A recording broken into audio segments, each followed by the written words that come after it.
let's see what is your love reading for today.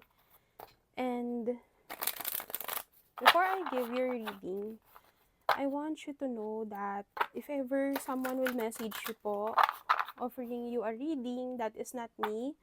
I only message if you will message me. So that's the only time po na magre-reply ako kapag nag-message po kayo. Pero hindi po ako yung unang nagme-message sa inyo para mag-offer ng mga readings or mag-offer sa inyo ng something. Lalo na sa Blue Up, pag may nag-add po sa inyo sa Blue Up, huwag niyo po i-accept, hindi po ako yun, hindi po ako nag-add ng kahit na sino. I only have page. Wala po akong personal account. Just to inform you, I don't have anything else but my page. The website is currently not active po for those who want to know. And super busy lang talaga. We have to attain a lot of requests every day. So yun, be patient na lang. And if ever na wala pa rin yung result ng reading, kindly follow up na lang po sa page. Kasi minsan nami-miss out namin sa dami ng request. But if we give you the details and yung schedule po ng reading, like most likely 9 to 11 p.m. po namin sinesend. Pag lumagpas doon, I apologize kasi madami talagang request everyday. Mag-follow up lang po kayo pag wala pa sa 9 to 11 p.m.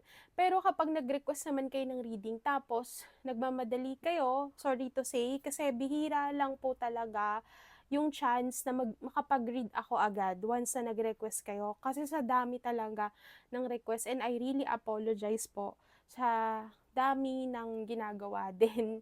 Hindi na aating lahat. And if ever na ma-read naman kayo, that is okay kasi ibig sabihin nun, wala akong nire-read.